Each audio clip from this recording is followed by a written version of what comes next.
Amém, glória a Deus. E nós vamos trabalhar com isso aqui. Eu amo quando um ministério tem uma visão e um projeto missionário. E o projeto de adoração e oração é extremamente conectado com o projeto missionário no coração de Deus. Aliás, John Piper, famoso pregador americano, disse uma frase que virou um pouco bem célebre, bem conhecida. John Piper disse o seguinte: missões existem porque a adoração não existe. Para pensar nisso. Missões existem porque a adoração não existe. Porque o propósito de Deus é ser adorado em todos os povos. Ontem nós falamos de Abacuque 1:11. Desculpe. Malaquias 1:11. Onde nós falamos de Malaquias 1:11. Em Malaquias 1:11, Deus fala: eu vou levantar incenso e adoração ao meu nome em todos os povos. Os gentios adorarão o meu nome. Então o propósito final de Deus nas nações é de ser adorado. Mas Deus só pode ser adorado por um povo que o conheça. E as pessoas só podem conhecer Deus se elas conhecerem Jesus, porque Ele é o único caminho para Deus, Ele é a verdade e a vida. E as pessoas só podem conhecer Jesus se Jesus for proclamado e pregado, como disse Paulo em Romanos, capítulo 8 e capítulo 10. Como ouvirão se não a quem prega? Como pregarão se não forem enviados? Então, missões existem porque adoração não existe. Enquanto houverem lugares na terra onde Deus não for adorado, Deus espera inspirando o seu povo para ir e para fazer missões. Então, todos os moveres de Deus na história, onde as pessoas começaram a adorar mais a Deus, a orar mais, a se conectarem com o coração de Deus, todas as pessoas que foram movidas para responderem a um chamado, individualmente ou coletivamente, todos os moveres de buscar mais a Deus sempre geram um movimento missionário e um movimento de alcance aos povos e de espalhar do Evangelho. Amém? Era sobre isso que eu ia falar com você, já terminei minha pregação. Deus abençoe, até a noite. Bom, tudo que eu vou falar agora, eu vou expandir nessas que eu dei para vocês, amém? Antes de entrarmos na ministração em si, eu quero apresentar minha mãe, que está aqui hoje. Ela mora em São Paulo. A minha irmã, que está aqui, eles vão estar conosco aqui hoje de dia e de noite. E também o pastor Odair, um grande amigo de muitos anos. Ele é pastor da Igreja Avivamento Bíblico aqui em São Caetano, e fazendo um lindo trabalho também aqui no ABC. E nós nos conhecemos há muitos anos. Eu não vou falar que eu fui pastor dele, porque senão vocês vão pensar que eu sou muito mais velho que ele, porque na verdade eu não sou. Eu não conheci ele quando era criancinha aqui, mas nós somos muito amigos há muitos anos, e é uma alegria ter o pastor Odair aqui e estar com vocês, amém? E antes de entrarmos mesmo no que eu quero ministrar para vocês, quer dizer, eu já entrei em expandir algumas das coisas que eu falei, eu quero reforçar para vocês, especialmente vocês aqui da tarde, vou falar um pouco à noite, mas sei que vocês, a maioria das pessoas que são obreiros, que estão envolvidos com a questão de chamado, de missões, de crescer, gostam muito de se equipar, e todo o corpo de Cristo precisa gostar de se equipar. Eu tenho uma missão, além da missão de pregar, de proclamar esse mover de Deus em oração e adoração, é de chamar o povo para estudar mais a palavra de Deus, para estudar mais Deus, para estudar mais a Bíblia. E o nosso material, tudo que nós fazemos tem esse foco. Então, é claro que o nosso material, em essência, é voltado para adoração, oração e proclamação e expansão disso na terra. Nós temos focado bastante nessa primeira fase até, em como a tua vida pessoal em Deus pode melhorar, como você pode crescer no seu relacionamento pessoal com Deus, na sua casa, no seu encontro diário com Deus. Nós temos focado bastante nisso. Então, uma boa parte desse material fala disso, especialmente esses dois cursos. Na tua, Jaqueline, fizemos, eu fiz um, ela outro. É bem para ministrar na tua vida pessoal, na tua vida de oração. O meu chama-se Vida de Oração Dinâmica. E é bem assim, como você consegue ou desenvolver um hábito e crescer na sua vida pessoal de oração. Esse material não fala do movimento de oração na terra, da igreja como movimento de oração, fala da tua vida em Deus. É bem importante para você, para a tua família, de repente você colocar lá em casa, fazer com os teus filhos. São 12 aulas da Jaque, 10 minhas estão aqui nesse material, nesse DVD. Super importante, eu quero recomendar que todos vocês, especialmente vocês aqui da tarde, levem esse material, não só levem, mas estudem com as pessoas que vocês ensinam, usem como vocês quiserem, pega a classe de escola dominical e passa, ou faz reunião de pequeno grupo em casa e passa. Nós colocamos também um tipo de uma adição aqui, é um curso em DVD, mas nós temos também o CD em MP3. Então, todas as lições estão em MP3, porque nós pensamos, às vezes está no DVD, você assiste em casa, mas, de repente, você quer levar para o carro e você vai viajar e você quer ouvir de novo, ou você quer colocar enquanto você está no trânsito, ou qualquer lugar assim, ou até colocar no CD, no celular. Então, nós colocamos todas as lições em MP3 também. Então, você tem DVD, MP3 e um material escrito para poder te ajudar. Mas eu quero dizer que, para vocês, especialmente aqui da tarde, eu não vou falar isso à noite, esse livro que chama Dia e Noite Sem Cessar, foi o primeiro livro que eu escrevi nessa última fase agora do movimento de oração. E se você quer entender o que Deus está fazendo na terra, para onde Deus está levando a igreja, o que significa, por que orar e adorar a Deus continuamente, da onde veio essa ideia, aonde tem isso na Bíblia, você precisa ler esse livro, e não só ler, assim, estudar todinho, vai ajudar muito você. Eu tenho tido retorno de pastores que disseram a vida do nosso ministério foi transformada só em lendo e estudando esse livro. Cada capítulo assim é muito especial. Nós pegamos o conteúdo lá do IHOP de Kansas City, coisas que o Mike Beacon ensina, que os líderes do IHOP ensinam, mais as coisas da história, mais a Bíblia, e colocamos num livro fácil de ler. Na verdade, daria para escrever 1000 páginas e ainda não encerraria esse assunto, mas nós colocamos num livro fácil de ler, para que você possa ter condensado. Cada capítulo é cheio de versículo bíblico, cheio de... Você vai ter condensado e vai te abençoar muito. Chama-se Dia e Noite Sem Cessar. Amém? E um último material. E nós fizemos, ontem nós anunciamos, né, um pacote especial, que se você levar os nossos 4 livros, mais os 2 DVDs, você tem um desconto, ganha essa camiseta e ainda pode dividir em 4 vezes. Então, eu sei que alguém fala, eu vou levar só os DVDs, mas se você somar o valor do que você vai pagar nos DVDs, mais um livro, já dá o valor de quase o pacote todo e ainda inclui a camiseta. Então, super deal, como a gente diz lá na América, para vocês, para a gente realmente abençoar o máximo de pessoas, alguém que tem esse material em casa, e você começar a construir sua livraria. Se você é um pastor, um obreiro, alguém que está crescendo no ministério, deixa eu te dar uma dica. Você precisa ter não é livraria, uma biblioteca em casa, sua, tá? E, deixa eu te contar um segredo, não de livros emprestados do irmão. Porque esse negócio de emprestar livro e não devolver mais é pecado. Eu detesto emprestar meus livros. Quando alguém pede emprestado, quando eu não quero falar, não posso emprestar, me dá seu nome e endereço, eu vou comprar um no Amazon para você e vai te entregar, porque você não vai devolver mesmo.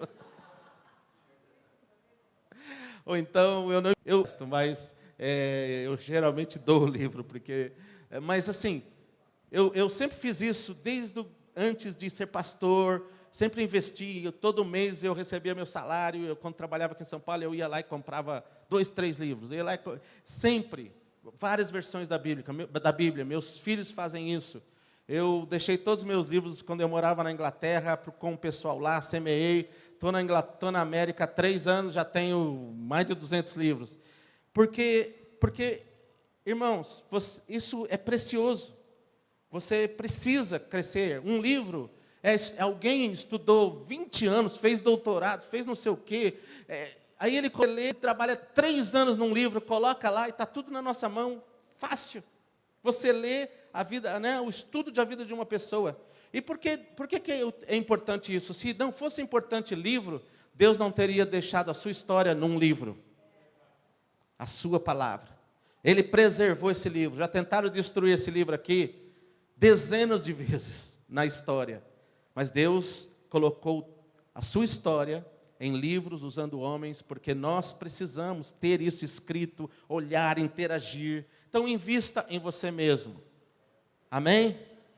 Se você está sentado perto de uma irmã, de uma mulher, mesmo que você seja mulher, vire para ela e fala assim: é pecado você ter mais sapatos do que livros.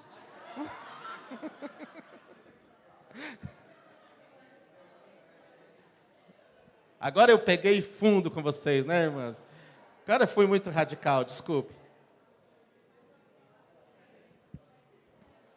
Tem que achar alguma para falar de homens, né? E que homem tem muito. Ok, o último material que eu quero falar para vocês. Se você, como eu falei, obreiro, obreira, ou está crescendo, Senhor, você precisa ter esse material. Não está no nosso pacote, porque esse material, assim, eu ajudei a escrever, mas não é meu, é dessa publicadora de Campinas. Mas esse material é único, não existe outro material desse em português. Eu sou muito feliz de poder fazer disponível, especialmente para obreiro, para quem quer crescer no Senhor.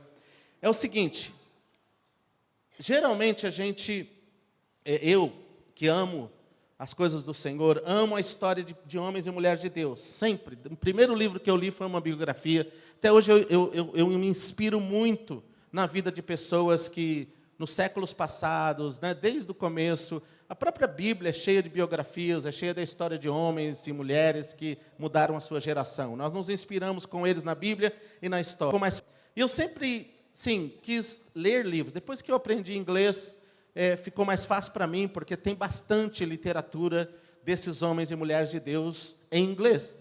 Em português tem poucos, e quando tem, os poucos que tem, são grandes, são volumes grandes, às vezes a biografia é enorme, o que é ótimo. Se você tem graça para ler, leia algumas biografias, vão impactar a sua vida. Se você, por exemplo, ama missões, você precisa ler a biografia de Hudson Taylor. A primeira biografia missionária que eu li marcou a minha vida. Se você ama avivamento, você precisa ler a biografia de Charles Finney, você precisa ler alguns missionários pioneiros, homens de avivamento, vão marcar a sua vida. Mas o que nós fizemos? Inspiração do pastor Edno Melo, lá de Campinas, e eu ajudei um pouco no processo e acrescentar. Nós conseguimos colocar em 10 livretos a história de 30 homens e mulheres de Deus, incluindo principalmente os que marcaram os últimos 100 anos. Não é exclusivamente, mas principalmente, especialmente, os que marcaram o movimento pentecostal. Então, a gente tem aqui a história, por exemplo, da Maria Woodworth Etter, que foi uma mulher evangelista nos Estados Unidos na década de 40 ou 50, que foi a fundadora da Igreja do Quadrangular, e que, marcou, ela colocou uma tenda, e Deus usava ela em milagres e sinais, e ela marcou a sua geração. Kathryn Kuhlman, que foi... dizem que foi a mulher mais usada em milagres e sobrenaturais, a pessoa, incluindo mulheres e homens, depois dos apóstolos. Dizem que depois dos apóstolos, ninguém foi tão usada em sobrenatural e milagres como Kathryn Kuhlman. Deu origem a movimento de unção moderno. Benny Hinn foi impactado nas reuniões dela, quando no finalzinho, e outros grandes homens de Deus falam muito da Kathryn Kuhlman. M. Sample McPherson, outra grande mulher de Deus. Isso aqui não é só de mulher, não, viu? É que esse primeiro livrinho só tinha mulher. Deixa eu falar. Amém? E mulher também é muito usada por Deus. Amém? Aí deixa eu falar de homem, ok? William Seymour, eu vou falar dele na minha mensagem hoje. Foi a primeira pessoa. Praticamente a gente pode dizer que William Seymour foi o precursor e que ele deu origem ao movimento pentecostal do mundo, e a Assembleia de Deus saiu do movimento de William Seymour da rua Azusa Street. Eu não preciso falar isso para vocês, porque vocês conhecem a história melhor que eu, ou a maioria. Mas William Seymour é esse homem que começou um avivamento em 1906, Durou 3 anos e de lá saíram missionários, pessoas, e se espalhou também. E em 1914 a Assembleia de Deus foi estabelecida nos Estados Unidos e aqui no Brasil em 1914 também. E William Seymour é o originador de tudo isso. John G. Lake, e aí por aí vai, eu não vou ler todos não. Evan Roberts, Avivamento do País de Gales. Então, em cada livrinho desse tem 3 histórias. É fácil de ler. Você lê assim, num dia, ou você pode pegar um livrinho desse por mês e ler, super fácil de ler. Moody, Spurgeon, eu quero falar um aqui. Count Zinzendorf, eu vou falar dele hoje, que começou um movimento na Alemanha, que teve 130 anos de oração e gerou um movimento missionário moderno. Você precisa conhecer. William Wilberforce. William Wilberforce não foi um missionário. Quer dizer, eu quero corrigir isso, porque eu, na verdade, quero começar mudando essa ideia de o que é missionário e o que não é missionário. Na acepção do conceito tradicional de missionário, William Wilberforce não foi um missionário. Ele foi um político na Inglaterra.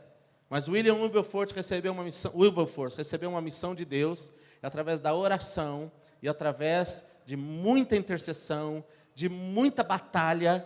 Ele foi a pessoa que conseguiu promover a primeira lei de libertação dos escravos, que era do parlamento inglês, e de lá repercutiu por todo o mundo e acabou produzindo a libertação dos escravos, que era uma coisa absurda. E Wilberforce, ele foi um político, mas ele era um tremendo homem de Deus, um intercessor, e está um pouco da história dele aqui. Se você quiser saber um pouco mais sobre ele, assista o filme Graça Maravilhosa. Acho que é Graça Maravilhosa em português, Amazing Grace. Se vocês não assistiram esse filme, vocês precisam assistir a história do Wilberforce. Super profético. E eu quero só falar mais um. Benjamin Franklin. Benjamin Franklin também não foi um pastor, foi um político, mas ele era um tremendo intercessor, um homem de Deus, e mudou a história da sua liberação por causa da sua conexão com Deus. Jonathan Edwards e assim por diante. São 10 livrinhos. Tá? Você pode... a gente não vende os livrinhos separados, então você tem que comprar a coleção toda. Se você pensar livro por livro, é super barato, é R$10 cada livro. Mas invista em você, na sua família, na sua biblioteca. Amém? Pode tirar daqui, irmão, assim não me atrapalha mais. Amém? Só para vocês terem essa fome. Amém? Aleluia. Glória a Deus. Tudo isso aí, eu já falei ontem, né? Somado tudo isso aí, se você comprar tudo isso somado, fica mais barato do que um par de sapato da peso.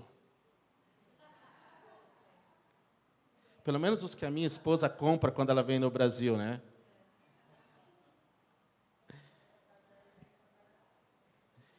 Vamos lá.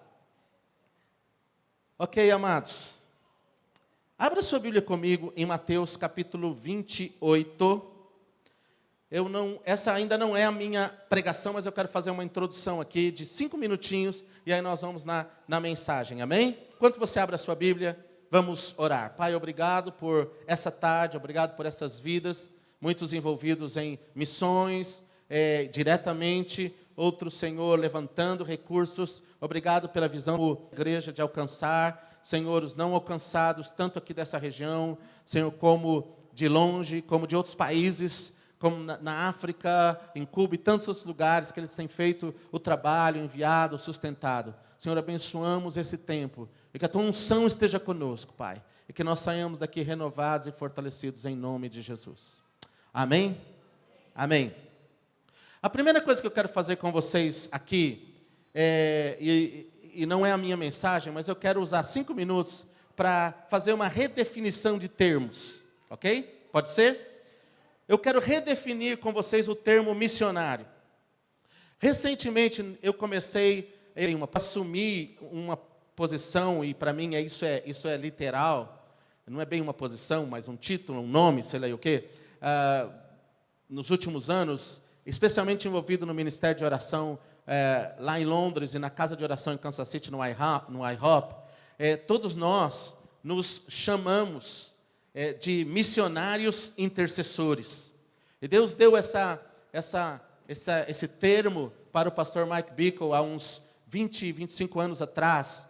que ele estava levantando um grupo de pessoas que teriam um entendimento de que a sua função primária seria a de serem intercessores, que iriam ter na sua vida a oração, e a oração intercessória especificamente como a parte central do seu chamado, e que eles viveriam uma vida de missionário, intencionalmente conectados com o Senhor, indo, proclamando e vivendo o Evangelho. Então, eu, pessoalmente, me chamo de missionário. Quando as pessoas perguntam, falam, o que você faz? Eu sou um missionário intercessor e eu trabalho lá. E aí, eu faço coisas com o Ministério de Fala Portuguesa do IHOP, mas eu sou um missionário. E o que eu quero fazer com vocês nessa tarde é redefinir. Talvez para você isso não seja uma redefinição, seja uma confirmação daquilo que você já sabe, mas de qualquer forma eu quero fazer, já que nós estamos numa tarde onde nós estamos falando sobre missões e um movimento de oração e oração. Amém? Nós usamos o termo missionário, e é um termo relativamente moderno na história da igreja. Quando eu digo moderno, tem alguns séculos, mas é um termo moderno. Não foi um termo usado, por exemplo, no primeiro século, nem no segundo século, pelos apóstolos. Nem é um termo que aparece na Bíblia em si, porque a palavra missionário vem do latim, e nós trouxemos essa palavra. O que não tem problema nenhum o termo não aparecer na Bíblia. Tem muitos termos que nós usamos teológicos que não aparecem na Bíblia. São até termos que nos ajudam a entender o processo.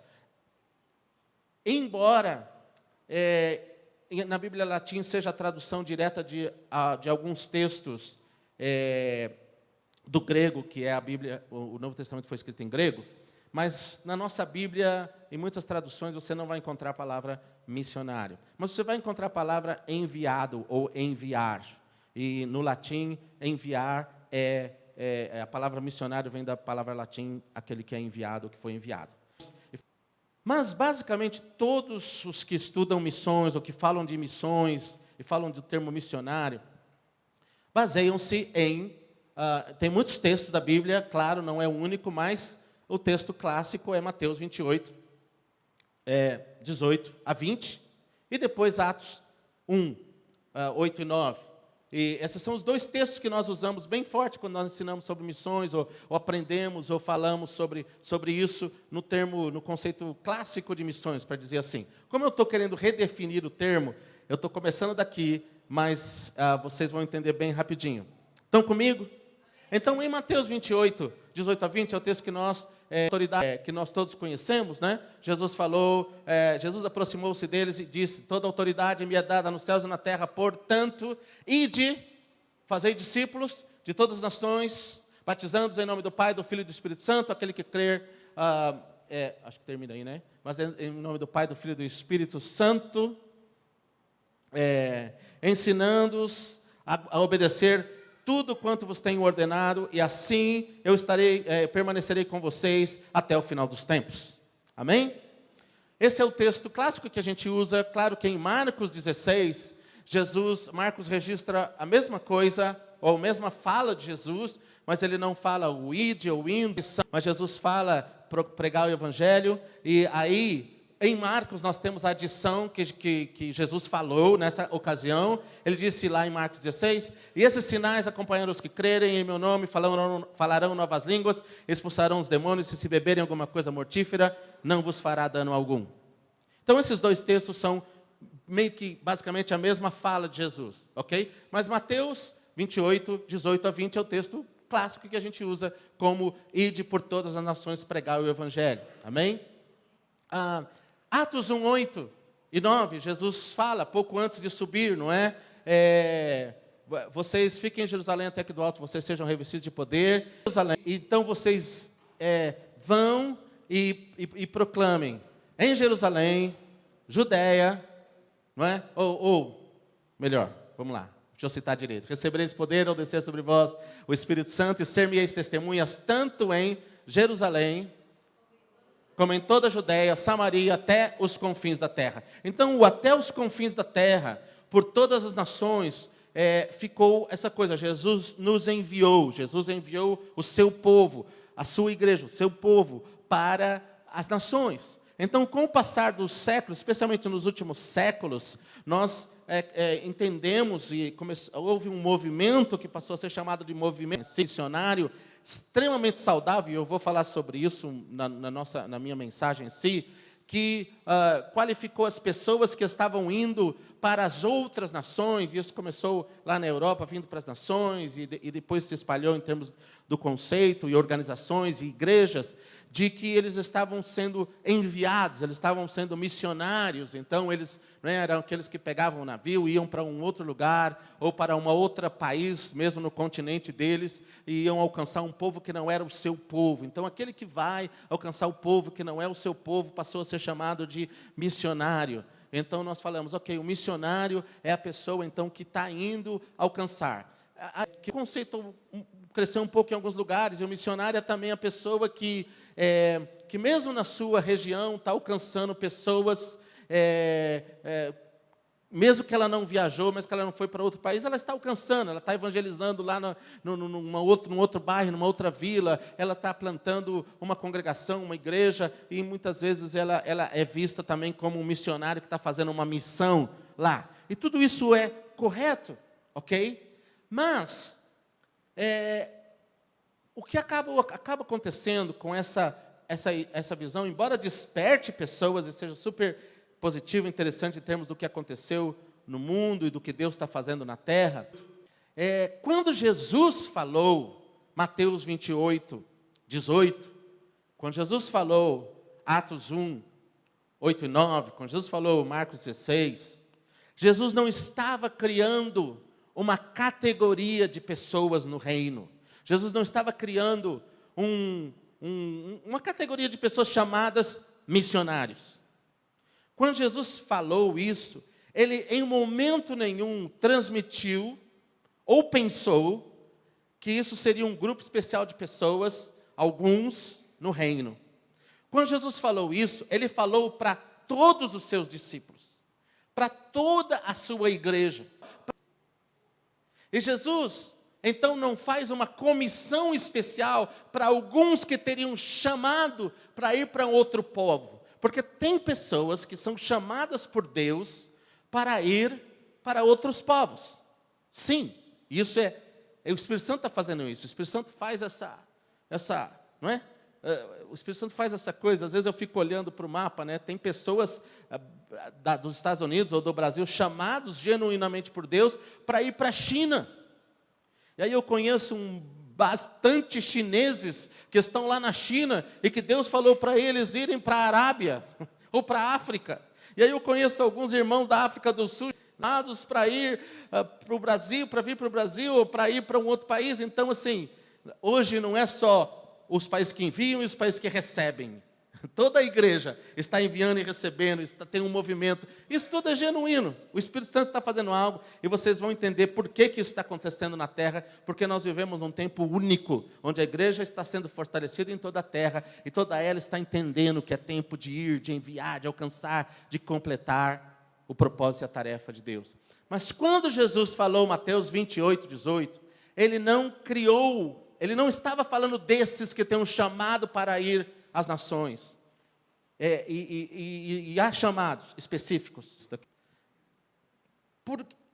Bom, não vou entrar nisso agora, senão eu vou ficar pregando só sobre isso. Mas eu vou falar daqui a pouco, só não quero sair meu raciocínio. Eu estou tentando falar uma coisa que é um ensino de umas 10 horas em 10 minutos. Então, me aguente um pouquinho aqui, ok? Quando Jesus falou, isso é importante, essa é a coisa mais importante que eu preciso deixar com vocês nesse início. Mateus 28, 18. O tempo verbal que Jesus usou, o tempo gramatical que ele usou, lá no original da Bíblia, no grego, porque o Evangelho de Mateus foi escrito em grego, é a língua original, e então é importante a gente estudar algumas vezes, até ajuda, nem sempre, às vezes ajuda. E esse é um dos lugares que ajuda. Quando Jesus, ele não usou o verbo no tempo ide, portanto, ide como alguma coisa especial que você faz, uma posição que você toma, como alguém que irá. Jesus usou o tempo verbal, que algumas pessoas talvez chamariam no português do gerúndio. Eu não sou muito bom de gramática, mas seria o gerúndio, eu acho. Se tiver um professor de português aí, por favor, fique quieto, deixe eu errar sozinho, você me corrige no final do culto, tá? Pensou que eu ia falar para você me corrigir, né? Jesus falou assim: portanto, indo pregar o evangelho a toda criatura. Por que isso é tão importante, pastor? Por que você está fazendo tanta ênfase só para falar tudo isso? Há uma grande diferença entre você pensar que o id de Jesus é um chamado específico para alguns, porque não foi isso que ele falou em Mateus 28, 18. Jesus disse assim para os seus discípulos, que inclui eu e você: portanto, vivendo, indo, caminhando, prega o evangelho. Percebe a diferença? Alguns de vocês vão ser chamados para outras nações, outros não vão ser chamados, mas de repente o teu trabalho vai te transferir.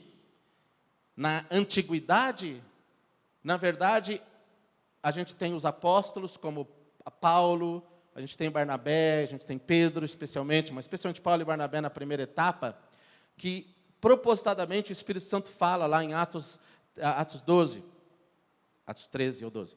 Separai-me, Paulo e Barnabé, pela obra que eu os tenho enviado, ou chamado, na verdade. E aí o Senhor manda Paulo e Barnabé, ou Barnabé e Paulo, depois Paulo e Barnabé, para os gentios. E aí eles vão pregar o evangelho em cidades onde não haviam judeus, onde só havia gentios, e é a grande transição do Novo Testamento, a grande transição da Bíblia. Há um chamado específico na vida de Paulo naquela etapa.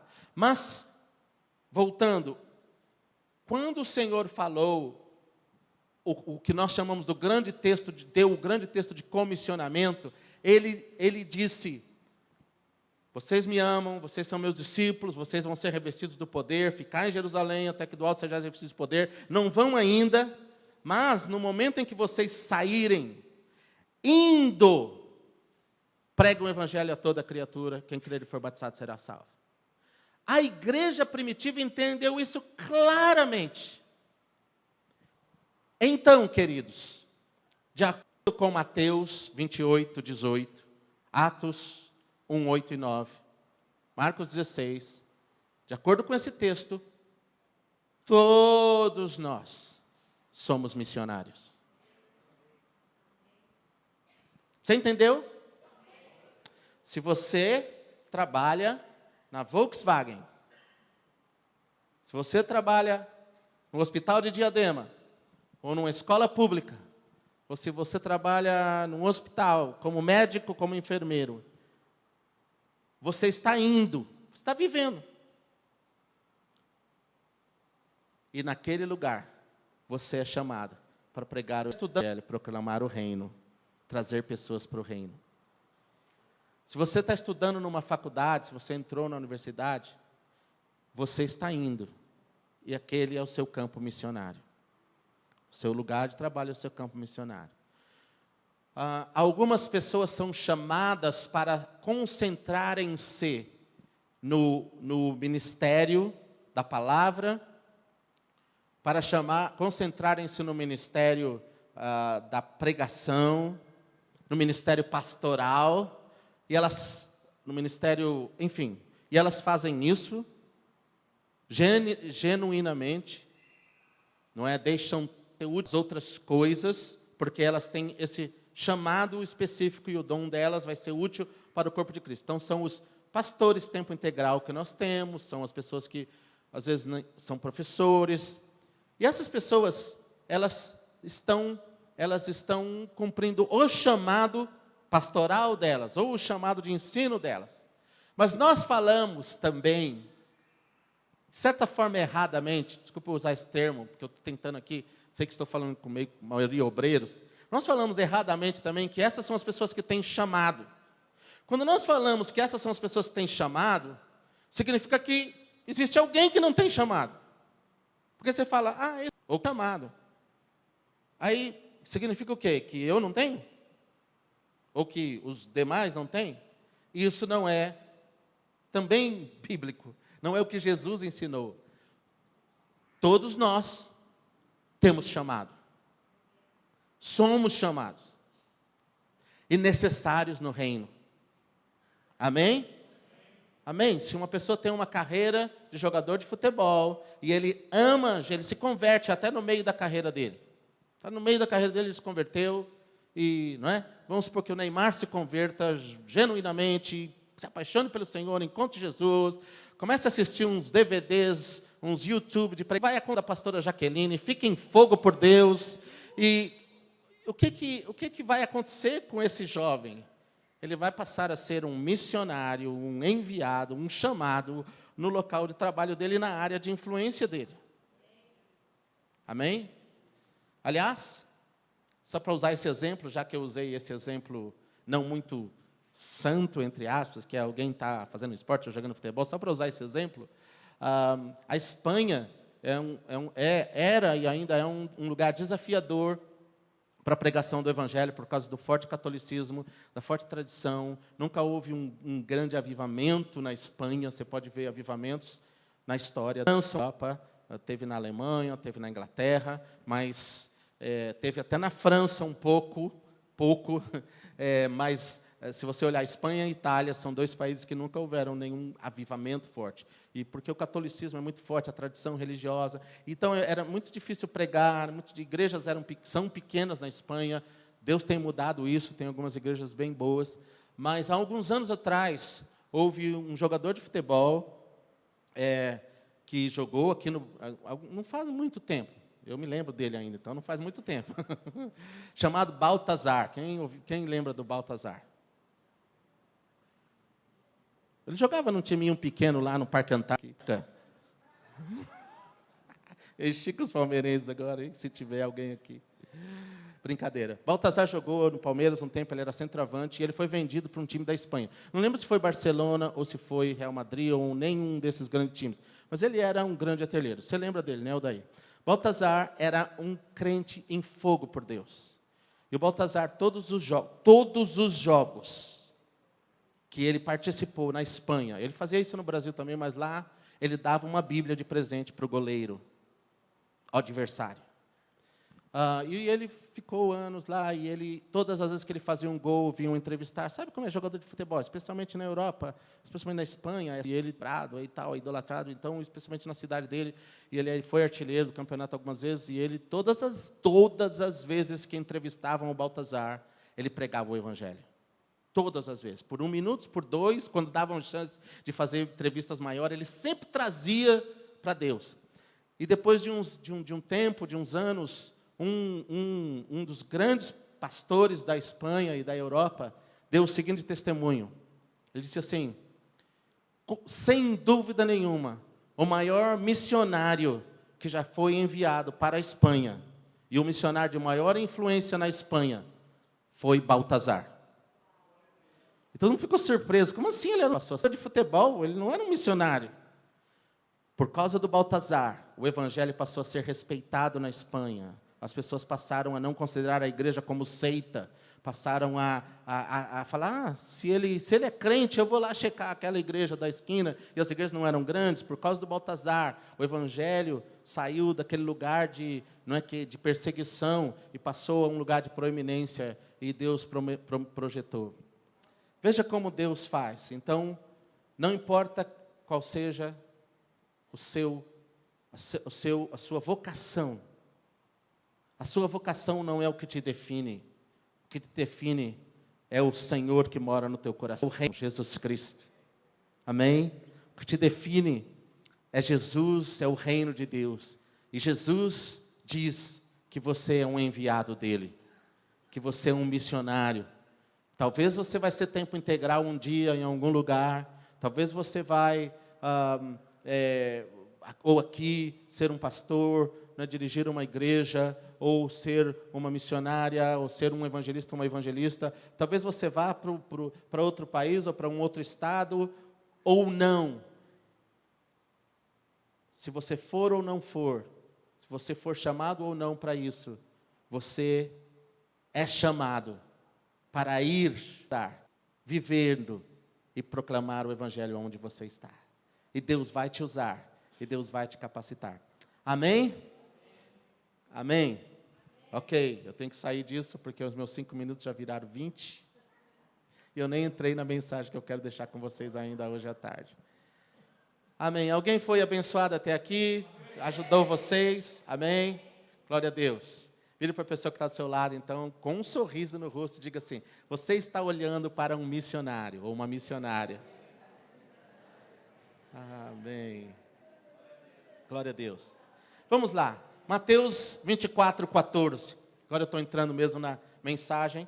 A mensagem está no livro Dia e Noite Sem Cessar, aquele livro que eu falei para vocês e parte do nosso material, em partes. Mateus 24, 14.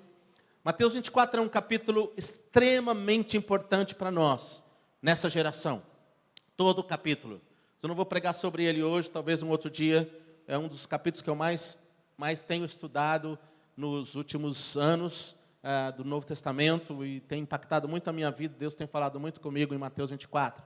Mas em Mateus 24, 14, no contexto de Jesus estar falando dos sinais da sua volta, dos sinais do final dos tempos, no contexto ele diz, um dos sinais, talvez do ponto de vista da igreja, esse seja o maior sinal. Às vezes nós ficamos olhando para os sinais nas nações, o terremoto, a guerra, isso, aquilo, os conflitos, e a gente fica olhando, esse está se cumprindo. Tem muitos sinais acontecendo nas nações.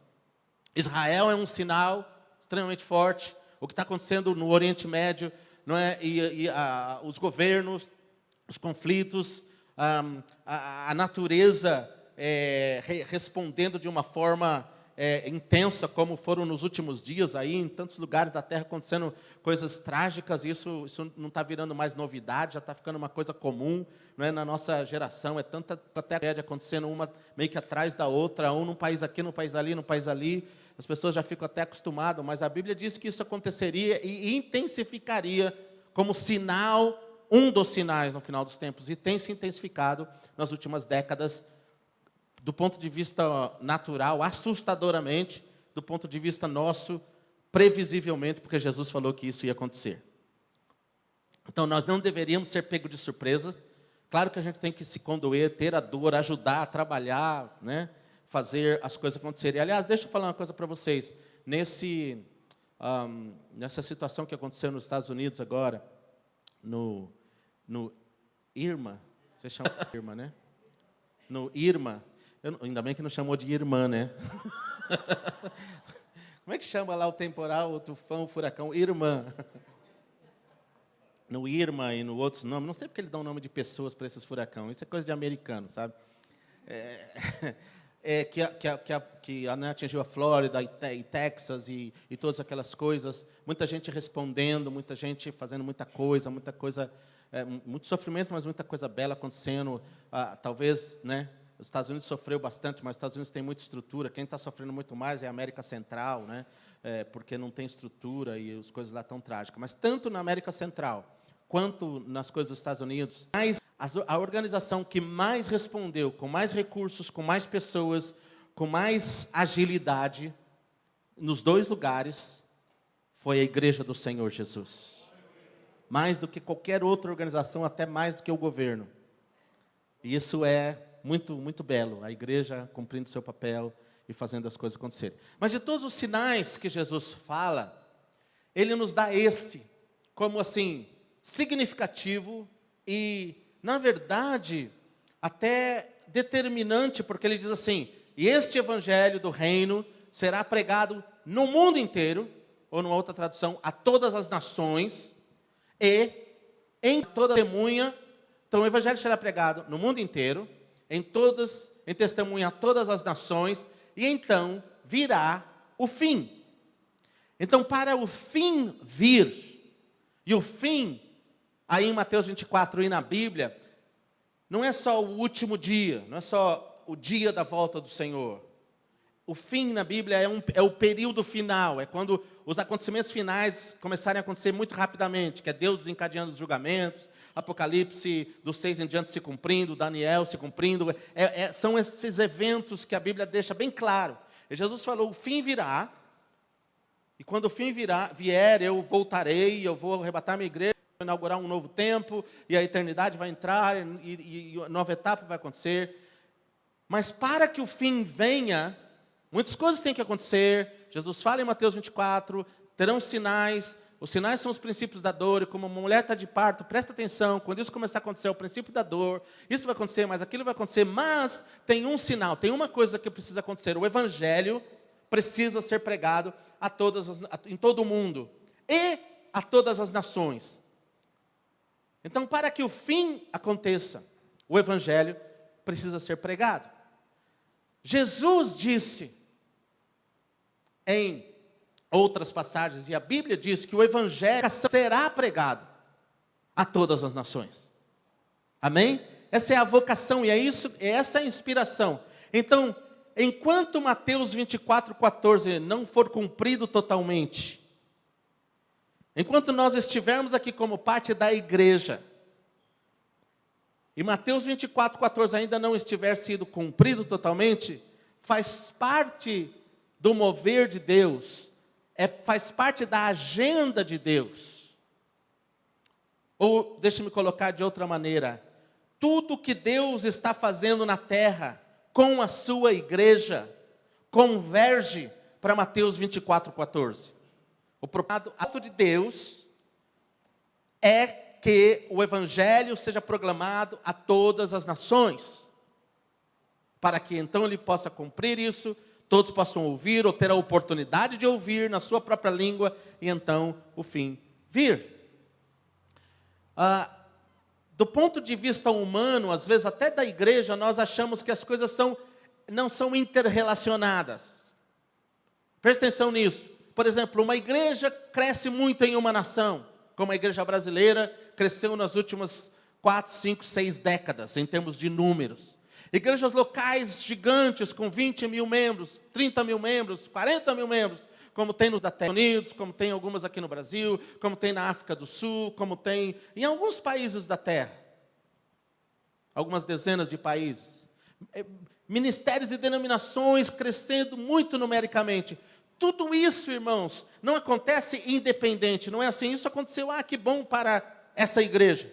Que bom para esse ministério que teve a visão e cresceu. Que bom para essa igreja local, ou que bom para essa denominação, ou que bom para esse país. Tudo isso tem uma orquestração divina do ponto de vista de Deus. Mateus 24:14 precisa ser cumprido, e Ele está fazendo isso com esse propósito. Com o propósito de missão de cumprir isso. Quando Jesus falou, esse evangelho será pregado a todas as nações, Jesus usou um termo que não quer dizer as nações como nós definimos hoje. Nós definimos país ou nação, usamos esse termo para as quase 300 nações que tem na terra. Jesus usou um termo um pouco mais, que afunila um pouco mais isso. Ele usou um termo que nós diríamos hoje, para vocês entenderem. Esse evangelho do reino será pregado a todo mundo e em testemunho a todas as etnias. Foi esse o termo que Jesus usou. Não foi nações. O que é uma etnia? É um povo que tem uma cultura própria, uma língua própria e um jeito próprio de viver. Para resumir genericamente. Então, dentro do Brasil, por exemplo, existem várias nações ou várias etnias. Os povos indígenas do Brasil são etnias, têm uma cultura diferente, tem coisas diferentes. Então, embora nós tenhamos a Bíblia em português, por exemplo, há muito, muito tempo, ainda existe uma ou outra, algumas tribos no Amazonas que não têm a Bíblia na língua deles. Ainda existem algumas etnias no Brasil que não foram alcançadas na cultura delas. E alguns, enfim, isso a nível global. Então, algumas pessoas já estudaram isso e disseram que existem mais ou menos 16 mil etnias na Terra, 16 mil povos na Terra, ok? E quando Jesus falou, esse evangelho será pregado a todas as nações, ele quis dizer isso, todos os grupos, todos os pequenos grupos, todas as etnias, todas as línguas, ouvirão o evangelho. Haverá adoração, incenso subirá daquele lugar. Haverá pelo menos uma igreja, uma base, alguém proclamando lá e alguns convertidos. Não precisa ser uma super igreja. Jesus nunca disse que precisa ter 51% de convertidos daquele povo para dizer que... Jesus disse que tem que haver testemunho naquela nação, naquele povo, naquela língua. Isso vai acontecer um dia. E quando acontecer, Jesus não disse se acontecer, ele disse quando acontecer, na geração que isso acontecer, então virá o fim. Ok? Então fique comigo, porque nós vamos trabalhar isso agora. Por que isso é importante para nós? Deixa eu te deixar outro texto, Apocalipse capítulo 7, versículo 9, versículo 14. Para que o Apocalipse capítulo 7, versículo 9 e 14 se cumpram, Mateus 24, 14 precisa se cumprir. E a manifestação do reino de Deus na vinda de Jesus precisa acontecer no cumprimento de Apocalipse 7, 9. Ele diz assim: eu vi uma grande multidão de todas as nações. Só que aí de novo a Bíblia usa a palavra etnia. Tribos, povos e línguas de pé diante do trono. E aí o verso 14, esses são os que vieram da grande tribulação. E aí ele vai falar de todos esses povos também que sofreram. Esse texto está confirmando que haverá testemunho e haverá pessoas de todas as nações sendo trazidas para o Evangelho. Bom, fique com essa informação por 2 minutos. E agora eu vou divergir um pouco, mas eu vou voltar para esse lugar para a gente concluir, tá bom? Vocês estão comigo? Não cansaram ainda não, né? Como vocês amam a palavra, eu sei que vocês estão recebendo. Irmãos, a tarefa de pregar o Evangelho que Deus deu à igreja de todas as épocas ainda não se cumpriu. Nós ainda não chegamos no lugar de dizer o Evangelho já foi pregado a todas as nações, a todos os povos, a todas as etnias. Todas as pessoas que estudam vocações e que estudam isso e que trabalham nisso, quando você faz cursos, você sabe isso. Mas olha só o que o Espírito de Deus está fazendo. Deus está levantando um movimento de oração e de adoração na terra, sem precedentes. Ontem eu disse e vou repetir. Hoje existem na terra, entre bases missionárias nas nações, como muitas bases da Jocum, que está espalhada por quase toda a terra, muitas bases de outras missões, igrejas, denominações, igrejas locais, organizações. Existem na terra mais de 20 mil lugares que estão estabelecendo uma sala de oração e adoração e que estão caminhando na visão de 24 horas de adoração e 24 horas de intercessão. Esse movimento que está crescendo na terra como nenhum outro, esse movimento que está fascinando o coração de jovens, de adolescentes, de jovens casais, porque esse movimento é do Espírito Santo e está despertando, é um movimento que está gerando pessoas que estão gastando horas todos os dias, e por toda a terra, na presença de Deus, jovens, adolescentes que estão cultivando a presença de Deus, que estão não só cantando, para vocês terem uma ideia, a média, até poucos anos atrás, e a maioria ainda é assim, na terra, não talvez seja o caso do Brasil, mas na terra, a média de que um crente gastava com Deus em culto coletivo, a média na terra que um crente gastava com Deus em culto, em reunião coletiva, vocês estão entendendo?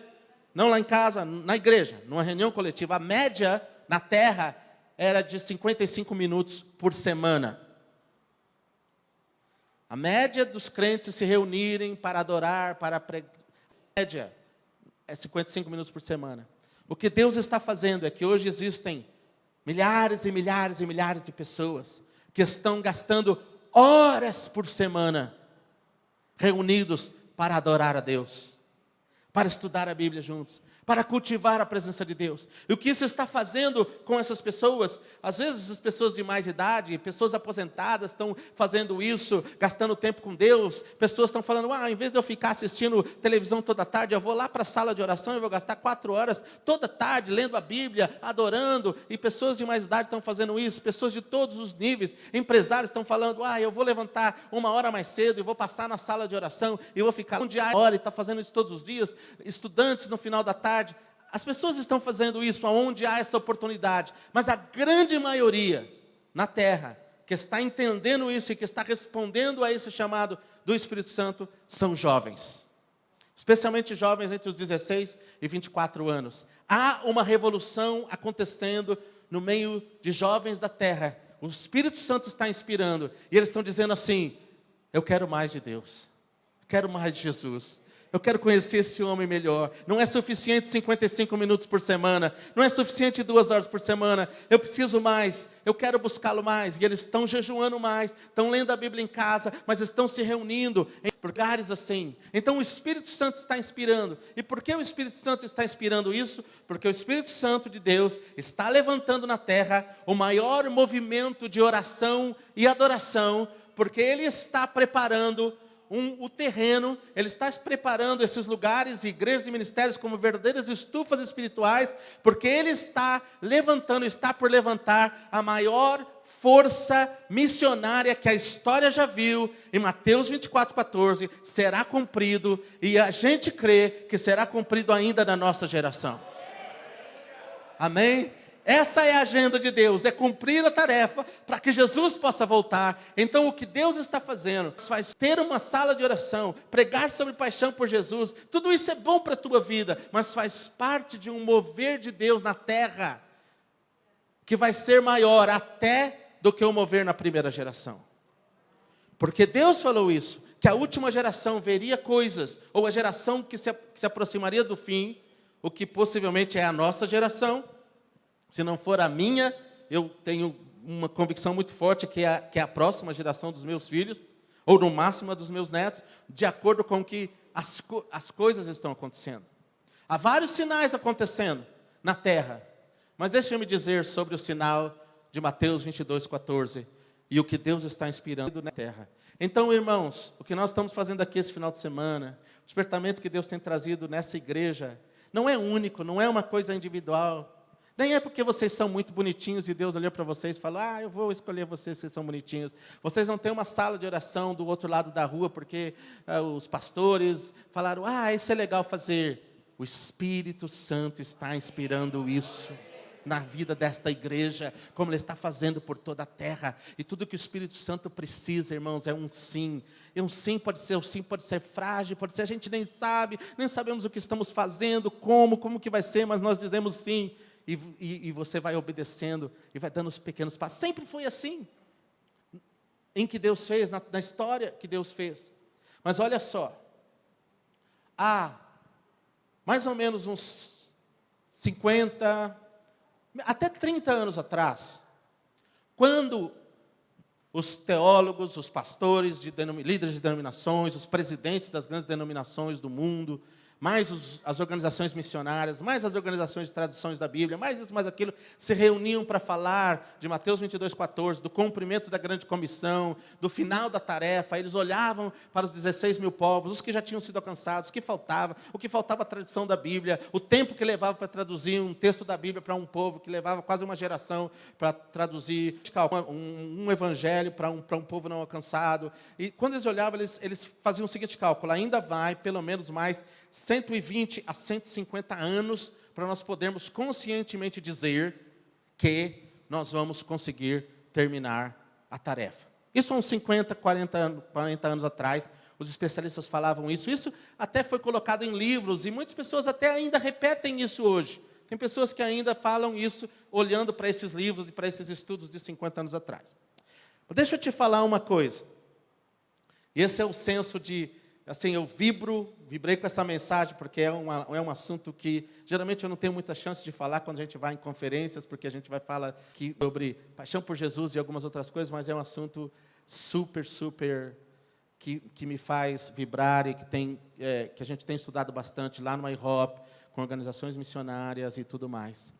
Deus, irmãos, está acelerando o processo em todas as áreas. Amém? Segundo, a coisa que você precisa fazer, o reino de Deus está vencendo. Não está perdendo. Não está recuando. A igreja de Deus está crescendo, está amadurecendo e está se tornando mais vencedora e mais poderosa. Amo Deus. E eu amo, sou apaixonado pela igreja, a igreja local, a igreja como corpo, a igreja na nação, porque esse é onde Deus está trabalhando. Deus tem um propósito glorioso com esta igreja. Esta igreja chegará num tempo em que ela estará tão unida, estará tão cheia de Deus, tão cheia do Espírito, tão fascinada, que ela a uma só voz vai clamar e vai dizer, e o Espírito e a noiva dizem, vem, e é ao som da igreja que Jesus voltará, é ao som do clamor da noiva unido. Essa igreja, Paulo profetizou, ela vai ser sem mancha e sem ruga, sem marcas. Você olha e fala, mas tem esse problema, tem aquele problema, tem isso, aquilo. Sim, ainda não chegamos lá. A igreja, tem muita coisa acontecendo, mas a igreja está vencendo. E a igreja vencerá, porque o Senhor declarou isso, e o Senhor está se encarregando disso. Amém? Bom, qual é a situação hoje? Antes de falar da situação hoje, deixa eu falar algumas coisas interessantes para vocês, que eu acho que vão empolgar você, pelo menos me empolgam, amém? A tarefa de Mateus 24:14, de cumprir o evangelho ser proclamado. Como está a igreja? Interessante, no ano 100, depois de Cristo, a proporção de crentes para a população da terra era de 360 não crentes para cada crente. Então, a fração era menos do que 1%. Bem menos do que 1%.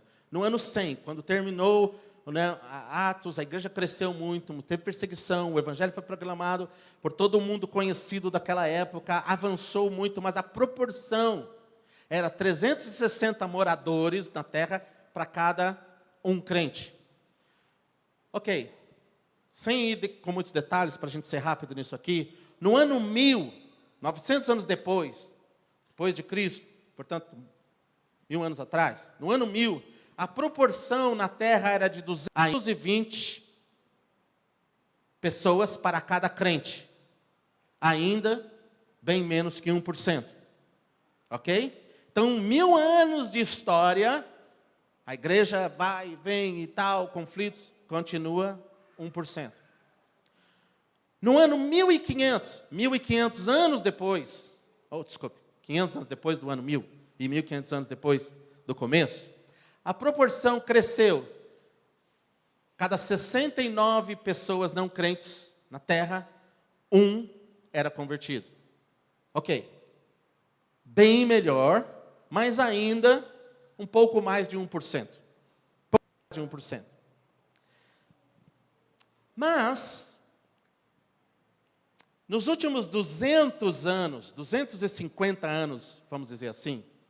Então, se você pensa comigo, 1000 anos, 500 anos, mais 250 anos, ficou mais ou menos na mesma proporção. Aí, vamos olhar os últimos 250 anos. É um período relativamente curto para os 1500, 1800 anos de história, certo? Para os 2000 anos de história. Estão comigo? Ou já perdi vocês nas matemáticas aqui? Tudo bem? Ok?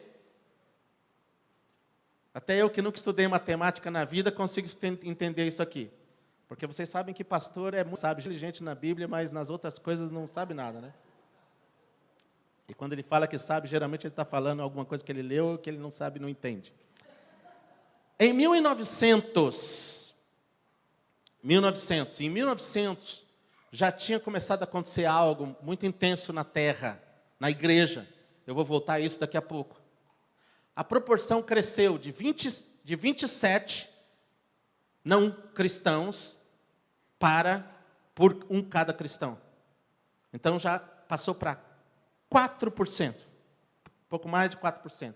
1900 não está tão longe assim, não é? Tem alguém aqui que nasceu de 1900? Não, né? Também ia ter 119 anos, né? Outro dia morreu uma pessoa aí com essa idade. 1900, não está tão longe assim. A proporção passou de 27 por 1. No ano 2000, 1900, 2000, 100 anos. Yeah? A proporção passou, em 100 anos, para 6 por 1. 20%. Nós estamos em 2017. Alguns dizem que a proporção já é perto, poderias até dizer que seja 5 ou até 4 por 1 nos nossos dias, mas isso ainda não é oficial. Mas a influência do reino de Deus está crescendo na terra e não está diminuindo. Amém? Não é incrível isso? Não é maravilhoso?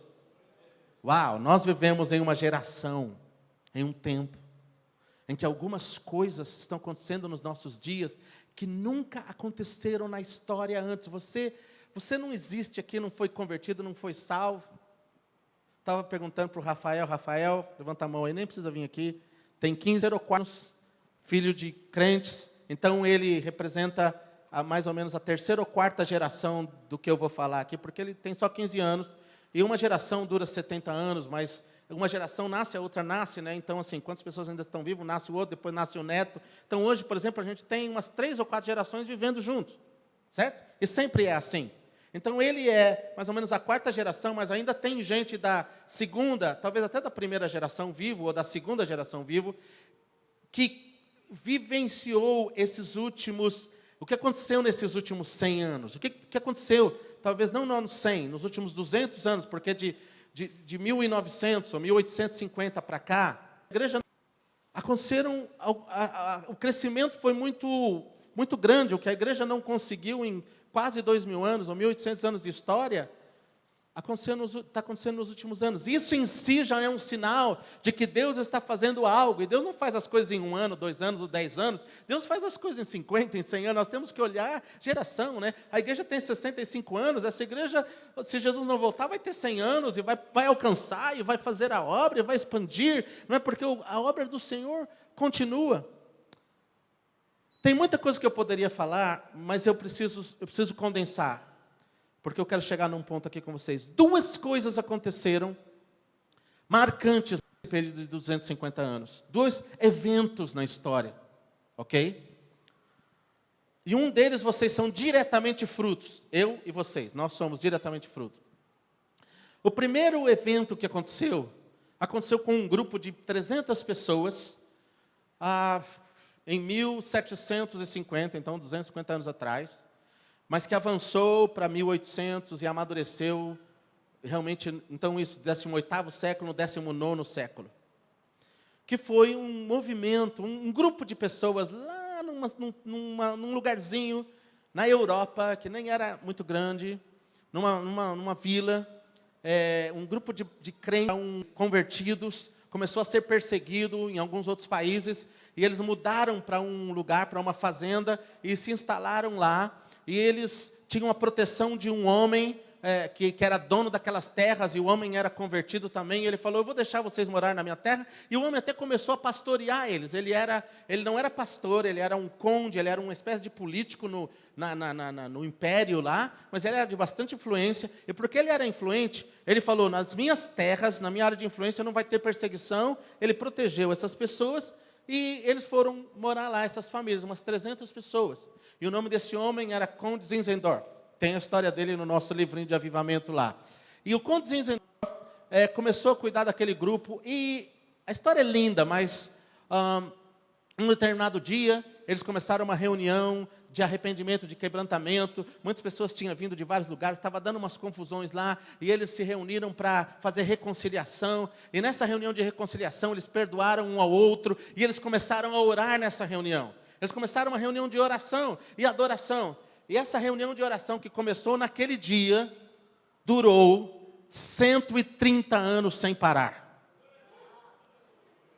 Imagine uma reunião que começou de oração, E eles não pararam nem de dia nem de noite por 130 anos. No começo nem estavam todos os desceus da comunidade, eram poucos que estavam na reunião. Aí, por quê? O Espírito Santo desceu sobre eles, as crianças foram cheias de Deus, e eles ficavam horas e horas orando. Aí uns saíam para trabalhar, outros continuavam orando, aí foi fazendo revezamento, vocês entendem? Não é que ninguém saiu mais daquele quarto e morreu lá, não.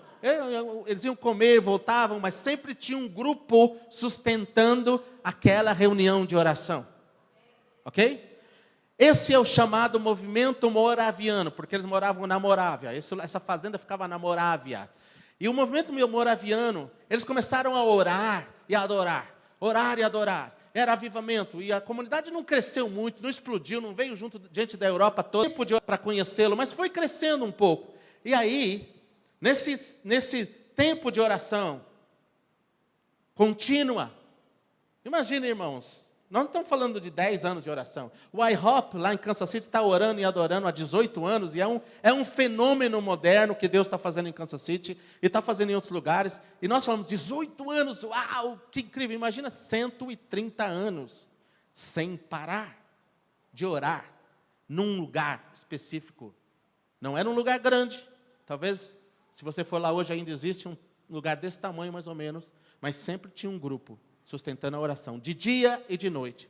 E aí, as pessoas começaram lá, esperando no Senhor, 1 dia, 2 dias, 5 anos, 10 anos, jovens, crianças, e o Espírito Santo começou a falar com eles, sobre dar instruções para eles, e direções para eles. E num tempo em que ninguém fazia isso, não tinha nenhum movimento, não tinha organização, não tinha sistemas para isso, eles começaram a ouvir Deus falar nome de lugares para eles, nome de ilhas, que eles nunca tinham nem ouvido falar. E aí eles olhavam, iam lá no mapa, depois olhavam, existe esse lugar. E aí eles começavam a orar, Deus falava, eu quero que vocês vão para lá. Eu quero que vocês vão para lá. E deste movimento de oração e adoração, nasceu o movimento que nós chamamos de movimento de missões modernas. Eles começaram a ir, daquele lugar, saíram mais o que nós chamaríamos classicamente de missionários do que de qualquer outro movimento até então.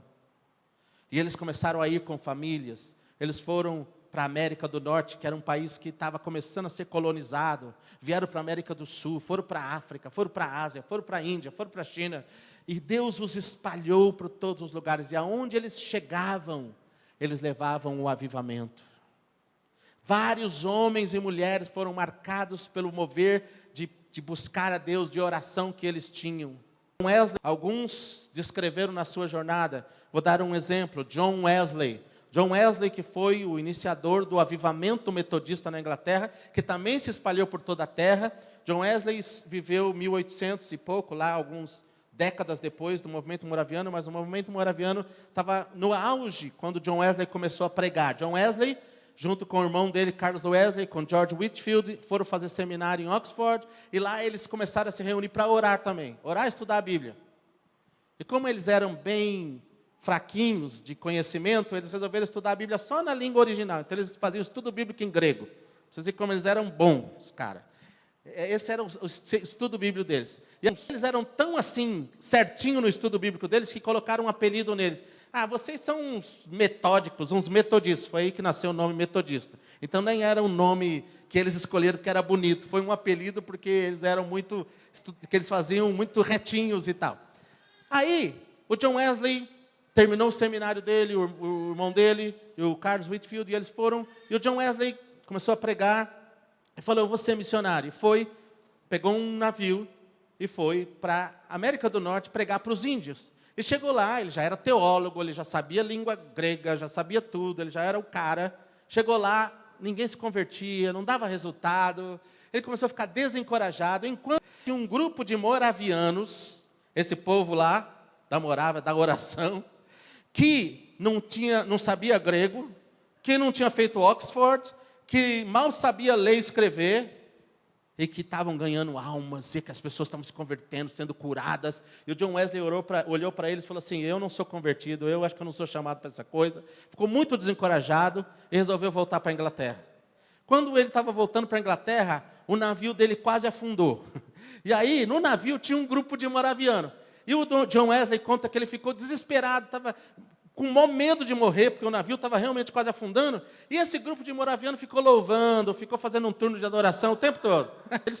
E eles ficaram cantando. E o John Wesley falou, não é possível, esses caras têm uma coisa que eu não tenho. Eles têm uma coisa que eu não tenho. Aí ele chegou em Londres, voltou para a cidade dele, que era Londres, desencorajado, desanimado, querendo largar tudo. E ele um dia foi, tinha uma igrejinha, um lugar que até hoje existe em Londres, menor do que esse, de madeira, tinha um grupo de moraviano lá, adorando o Senhor, e um pregador moraviano, pregando avivamento, mas não era uma coisa explosiva, porque era pequeno. E o John Wesley entrou, sentou no último banco, e naquele dia, o Senhor batizou John Wesley com fogo. Ele não disse que falou em línguas, mas eu tenho desconfiança que quando eu chegar lá no céu, ele vai dizer, não, eu falei em língua sim, naquele dia. Ele foi batizado nesse dia. Ele diz na biografia dele que foi o dia da conversão dele, mas é uma expressão que ele diz, nesse dia ele encontrou o fogo de Deus, ele foi avivado, e a partir daí, John Wesley se tornou o maior pregador da sua geração, junto com o irmão dele, com Carlos Whitfield, e aí o resto é história, né? O movimento metodista fez uma revolução na Inglaterra, alcançou os pobres, alcançou os trabalhadores, a igreja não estava alcançando, e foi um avivamento impressionante. As pessoas, John Wesley estavam pregando, eles acham que a gente é meio, os metodistas acham que a gente é meio radical hoje, né? John Wesley pregava, hoje a gente acha que a gente ora, às vezes as pessoas caem no chão, assim, né, na unção, até assim a gente ajuda eles caírem, né? Mas, quando tinha época que John Wesley pregava e as pessoas estavam na árvore, porque era muita gente, eles queriam ver John Wesley, e o poder de Deus era tão grande que eles caíam lá da árvore. Então, ninguém cai da árvore por propósito não, viu, irmão? As pessoas eram tocadas, a conversão, milhares e milhares de pessoas. E John Wesley foi um dos frutos dos moravianos. E tem outros frutos. Então, esse movimento missionário moderno, que impactou a Europa e o mundo, e que a partir daí, nunca mais o mundo foi o mesmo. Aí os povos começaram a ser impactados. Nasceu de um movimento de oração pequeno, sem pretensão, em um lugar pequeno, que hoje fica na Alemanha, e que durou todo esse tempo. Esse foi o primeiro evento que aconteceu, que mudou a história, que mudou esse quadro, porque espalhou o Evangelho. O segundo evento que aconteceu, eu e você temos a ver com ele, meio que diretamente. Em 1870, mais ou menos, 80, não estou com as datas aqui, nem é meu propósito, um homem começou a estudar, lá nos Estados Unidos, numa cidadezinha no interior dos Estados Unidos, em Kansas, um pastor começou a estudar a Bíblia e começou a ler Atos e descobriu que, o Espírito Santo enchia eles do poder, eles falavam em línguas, e não tinha isso naquela época, ele não tinha história disso, e ele se convenceu de que, para ser cheio de Deus, você precisava receber o batismo do Espírito Santo, e a evidência era o falar em línguas. E ele criou esse ensino, e ele começou a ensinar isso, e o nome dele era Perhan, Charles Perhan, e ele começou um seminário, uma escola. Ele alugou uma casa, alugou uma casa, e tinha lá 20 alunos, não era uma coisa grande, e as pessoas ficavam lá alguns meses, uns 6 meses, outros 9 meses, um ano, e era uma espécie de seminário interno, só para estudar os dons do Espírito, e buscar a presença de Deus, e o fogo de Deus, e o batismo do Espírito Santo. E, nessa época, tinha um homem, um senhor negro, chamado William Seymour. E William Seymour começou a ser movido por um movimento de santidade, de buscar mais a Deus. Ele começou a pregar sobre santidade. Alguém falou para ele, por que você não vai lá para o seminário do Perhan, aquela escola lá, eles estão, parece que falam, buscando essas coisas. E o Seymour foi para lá. E o Seymour passou mais ou menos um ano lá. E lá ele aprendeu sobre o Espírito Santo. Lá ele aprendeu sobre o batismo do Espírito Santo pela primeira vez. Lá ele ouviu as coisas que ninguém pregava, que ninguém ensinava, que não fazia parte da história da igreja daquele período nem recente. E aí o Seymour foi muito impactado, e ele saiu daquela escola. Uma escola, em 1800, diz a história, que a primeira pessoa, uma das alunas, foi a primeira pessoa na história moderna a falar em línguas estranhas. naquela escola. Mas não se tornou uma coisa que se espalhou. Ela falou em línguas, mas uma ou outra pessoa falaram, foi batizada no Espírito Santo, mas ficou contido ali na escola. Era um avivamento que eles estavam vivendo, mas era um grupo pequeno. O Seymour saiu de lá, foi para uma outra cidade, começou a pregar isso. E aí, em 1906, ele foi convidado para pregar numa igreja em Los Angeles, nos Estados Unidos. E ele chegou em Los Angeles, pregou naquela igreja ele tinha convidado para pregar 3 dias. Aí, e ele pregou sobre o quê? Ser cheio do Espírito Santo, Atos 2, Deus está fazendo. E aí, a igreja era uma igreja até despertada, mas eles não acreditavam naquilo, porque aquilo era muito novo. Eles fecharam a igreja e não deixaram ele continuar a campanha no 3º dia. Aí ele reuniu um grupo de pessoas para fazer estudo bíblico numa casa, já que ele não tinha uma igreja, alguma coisa começou a acontecer, e ele começou uma reunião numa casa, e nessa casa, depois de umas semanas de reunião, umas 3 pessoas foram cheias do Espírito Santo e começaram a falar em línguas. E o Seymour, nessa época, orava, isso é a principal coisa que eu quero enfatizar, 5 horas por dia. William Seymour dizia: eu preciso orar, eu buscar a Deus. E ele gastava 5 horas por dia no seu quarto orando. E ele ensinava as pessoas a orarem. O movimento do Perno também era de oração. E aí essas pessoas foram batizadas no Espírito Santo e isso espalhou na vizinhança. Era um bairro negro nos Estados Unidos, em Los Angeles, espalhou. E as pessoas começaram a vir, e as pessoas começaram a vir, e a casa ficou muito cheia. E depois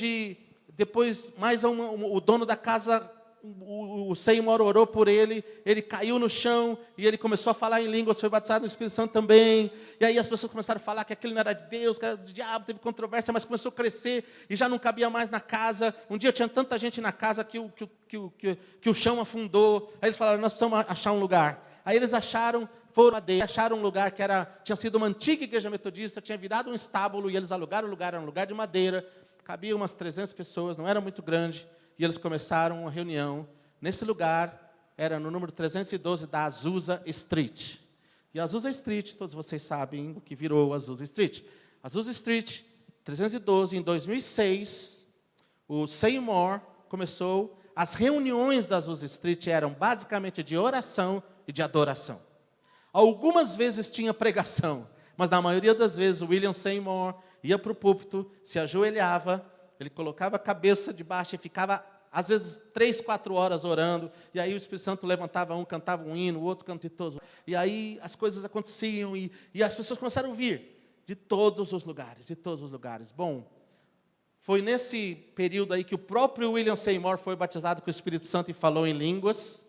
E aí o movimento começou a se espalhar de tal forma, não só naquela cidade, mas em outras cidades. Eles começaram a ouvir falar e Deus começou a tocar. Enfim, o movimento da Azusa Street durou pouco tempo, de 2006 a 2009, lá na Azusa Street. Mas deu origem à Igreja Assembleia de Deus nos Estados Unidos, a Igreja Assembleia de Deus no mundo. Por isso que eu falei que vocês, deu origem ao movimento que nós chamamos de movimento pentecostal. E a partir daí, as pessoas, o poder do Espírito Santo, com a evidência de falar em línguas, o batismo com o Espírito Santo passou a ser buscado. E aí Deus começou um avivamento na Inglaterra, no país de Gales, na Índia, começou outro avivamento no Chile, todos eles influenciados pela Azusa Street.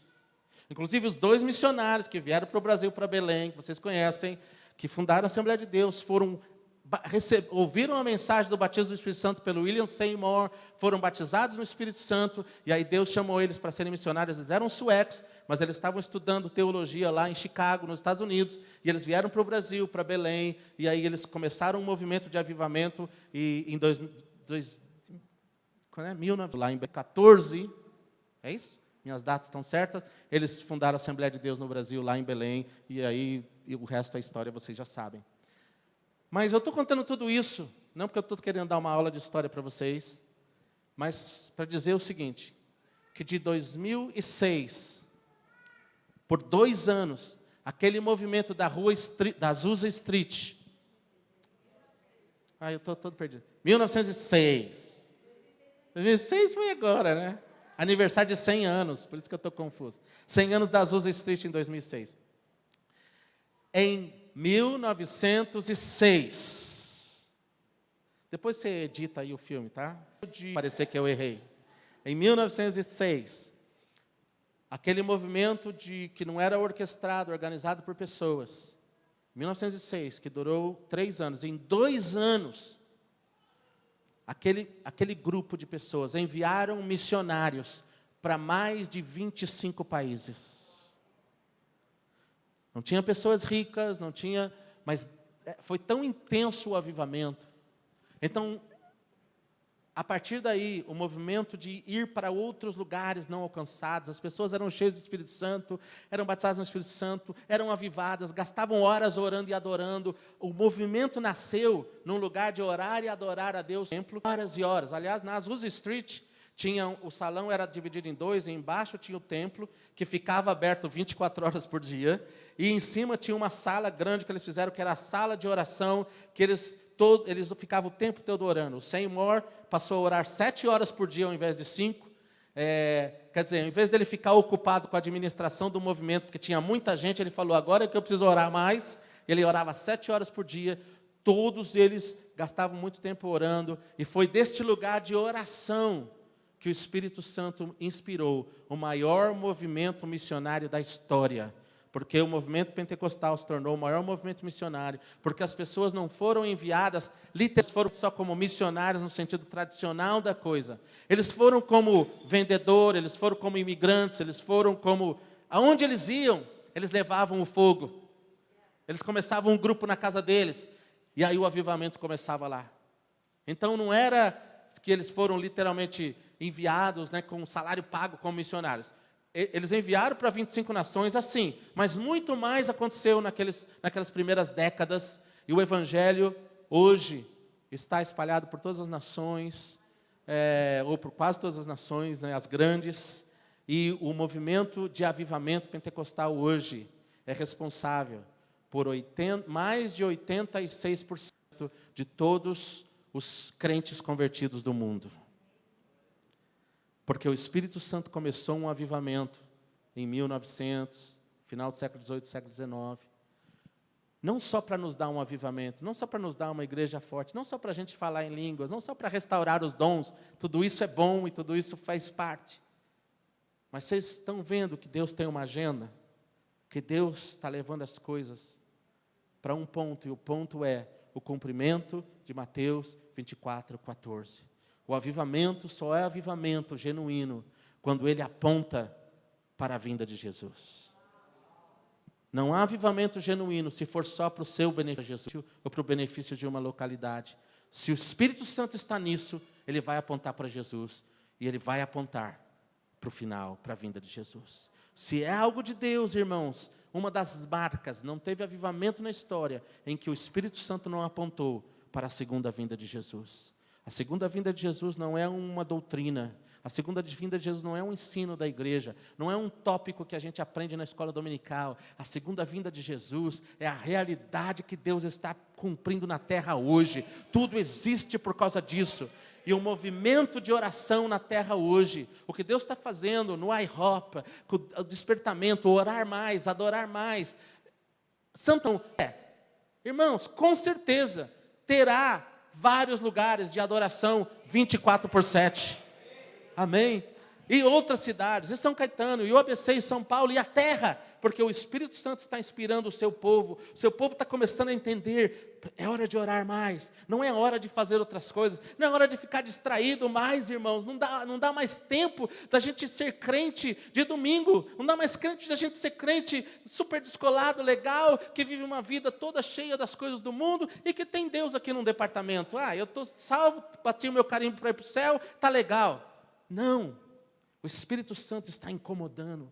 E você sabe, uma das coisas que Deus está fazendo, que é a paixão minha e da Jaqueline, nós estávamos conversando sobre isso hoje cedo, e avaliando o que Deus está falando conosco, uma das chaves é que o Espírito Santo está despertando na terra, isso aqui, paixão por Jesus.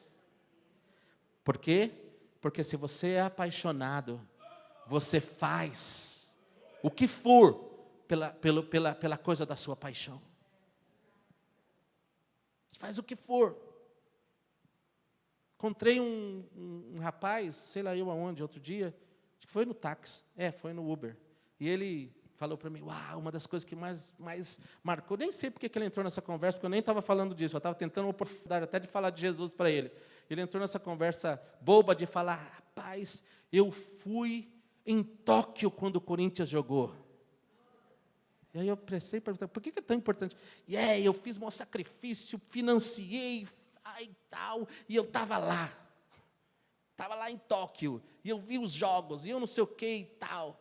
E eu fiquei pensando, eu não falei para ele, né, porque ele não ia entender, e depois eu mudei de assunto, até falei um pouco de Jesus para ele.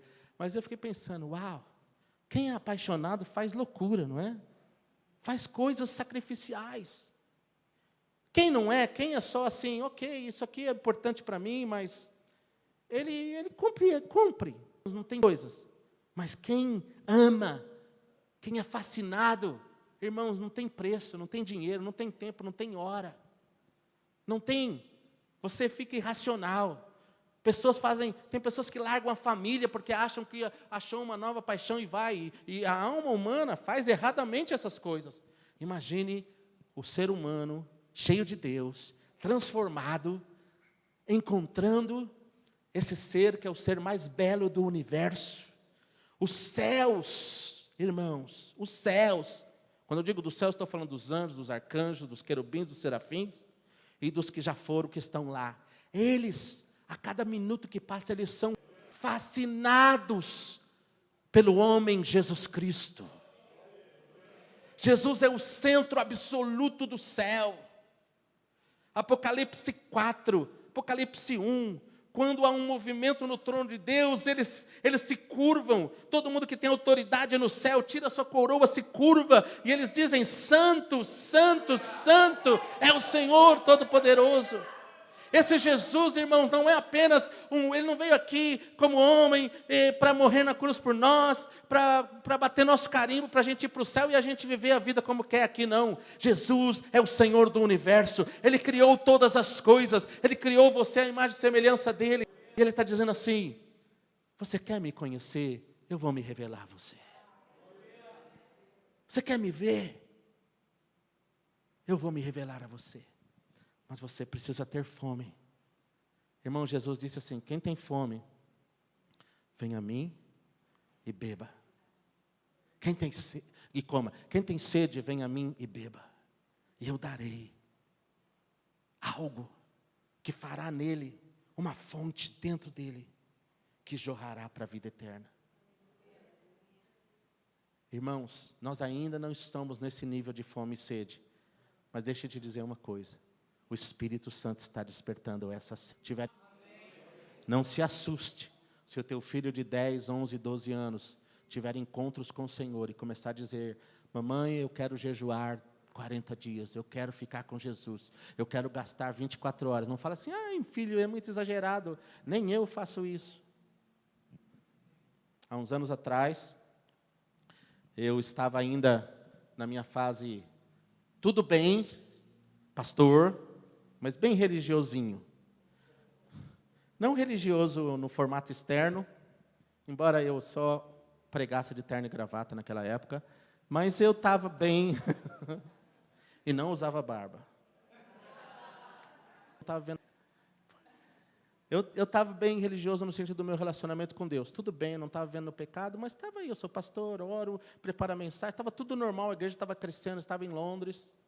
E um dia o meu filho, de 12 anos, o Rafael, que estava tendo alguns encontros com o Senhor, porque Deus estava fazendo uns movimentos na nossa casa, já através da Jaqueline, eu fui o mais devagar de entrar no processo. Porque você sabe, irmãos, pastor é o último a ver as coisas, às vezes.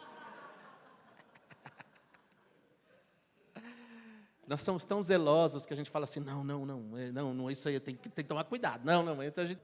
Né? Falei brincando, mas assim, na verdade, se você olhar na história, as pessoas que mais se opus, a igreja que se opôs a William Seymour, era a igreja considerada avivada daquela cidade. Chamava a igreja, não sei o quê, de santidade. E quando ele pregou sobre batismo no Espírito Santo, eles fecharam a porta da igreja para ele. A outra igreja, que era uma outra denominação, que era também igreja que pregava santificação, se opôs veementemente. Pastores falaram mal, criticaram. Às vezes nós, os líderes, demoramos mais para ver o que Deus está fazendo. Então, na minha casa foi assim, né? Minha esposa estava mergulhada em Deus, e no lugar secreto, e Deus falando cantares para ela, isso 15 anos atrás. E o meu filho começou a ser impactado, os meus filhos e os jovens da igreja, e orando mais. E eu, deixando e querendo que acontecesse. Aí um dia, estava indo para a escola, meu cunhado começou a jejuar, estava fazendo um jejum de 40 dias. E aí, interessante que ele pedia a minha bênção para jejuar, eu abençoava, só que eu mesmo não estava jejuando, mas eu liderava ele. Aí, meu cunhado, né, fazendo aquele jejum, eu falava, caramba, como é que pode jejuar 40 dias e só na água? Aí, bom, eu não entendo, mas Jesus fez e tal. Aí, estou indo para a escola, levar meus filhos para a igreja, para a escola, desculpa, e meus filhos, acho que eu já falei demais, até eu estou me confundindo aqui. Eu vou falar mais 5 minutos e a gente termina, ok? Se me dá mais 10 minutos, vai? 10, 20, 30, 40, 50. Legal, tenho mais 1 hora. Amém. Tem um cafezinho aí, não tem? Amém. Vire para o irmão que está do seu lado e diga assim, querido, nem só de pão viverá o homem.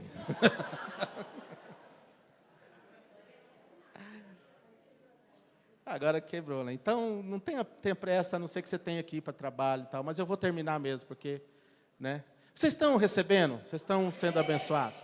Eu preciso falar isso, eu preciso trazer tudo que eu falei para o fechamento, senão vocês não vão entender nada. Vai parecer que eu falei um monte de coisa desconectada. Amém?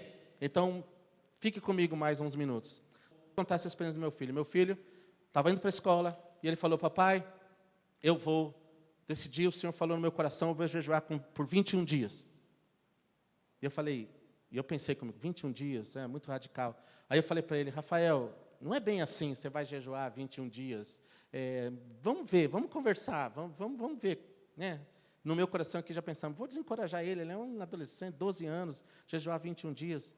E ele falou para mim, direto assim, sem pensar, papai, com respeito, mas do jeito que os nossos filhos às vezes são, né, profético, e às vezes a gente fica bravo, mas eles na verdade estão sendo proféticos. Papai, você não jejua.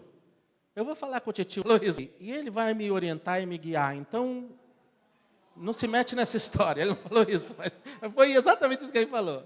Papai, você não jejua, como é que você vai querer falar sobre jejum? Eu vou falar com o tio Lele e ele vai me orientar. Aí eu, tipo assim, estava dirigindo, eu já ia brigar com ele. Né? Primeiro que ele foi grosso comigo, eu falei. E segundo que, como assim ele vai falar assim comigo? Como assim? Quando eu ia falar, o Espírito Santo falou, espera aí. Ele falou a verdade, você não jejua. Aí eu não falei nada, fiquei quieto o resto da viagem. Ele foi para a escola. E assim, não é que eu não jejuava um dia ou outro, não é? Mas eu nunca tinha feito jejuns longos, e eu tinha uma certa família. Resumindo a história, irmãos. Por causa do meu filho, nós nos reunimos como família, fomos orar. E aí, como família, eu, a Jaque, meu filho e minha filha, nós entramos nesse jejum de 21 dias em 2006. E esse jejum desencadeou algo na nossa casa, na vida dos meus filhos, e eles jejuaram 21 dias, só com líquido. 12 anos e 13 anos. Porque o Espírito Santo os sustentou. E eles não jejuaram, não, só, vou jejuar de videogame. Não, eles jejuaram mesmo. Ok? Jejuaram, nós jejuamos na nossa casa, isso começou uma revolução na nossa igreja. Depois disso, nós tivemos outros períodos de 21 dias. Depois o Senhor nos falou em 2007 para fazer um jejum de 40 dias como igreja, nós fizemos, e o Senhor trouxe um avivamento para a nossa igreja em Londres, e o Senhor gerou a casa de oração de Londres, e trouxe toda uma revolução. Mas eu estou contando toda essa história para dizer assim, às vezes Deus vai despertar o jovenzinho de 10 anos, de 9 anos, de 11 anos. Muitas vezes Deus começa o avivamento na classe da escola dominical das crianças de 7 anos. Lá em Kansas City, nós temos um movimento de avivamento com crianças que já acontece há mais de 15 anos. As crianças profetizam, as crianças são cheias do Espírito Santo, as crianças fazem encontros e os adultos, elas oram por enfermos e eles são curados. Porque o Senhor está fazendo algo novo na terra, irmãos. O Senhor está despertando uma geração que está entendendo que tem que ir mais profundo, que tem que buscar mais. E à medida que ele faz isso, sabe qual a agenda dele? A agenda dele é que quanto mais tempo você gasta com ele, não é que você vai receber mais coisas, Não é que sua vida vai melhorar só porque você está orando mais. Você vai conhecer mais Jesus. E você vai ficar fascinado com esse que é o objeto da fascinação dos céus. Até hoje, irmãos, os céus são fascinados por Jesus. As nações serão fascinadas por Jesus. Eu e você, como corpo de Cristo hoje, como a noiva dele, nós que vamos nos casar com ele em eternidade, somos chamados para conhecê-lo hoje. A Jaque vai pregar sobre o conhecimento de Jesus essa noite. Nós vamos estar juntos, as jornadas na palavra de Deus. Mas eu quero te dizer, Deus quer que você conheça Jesus, porque se você conhecer Jesus, você vai ser fascinado por Ele. Se você for fascinado por Ele, não tem coisa que Ele te peça que você não vai fazer. Porque quem ama, quem é fascinado, sempre vai obedecer, vai fazer, vai se sacrificar.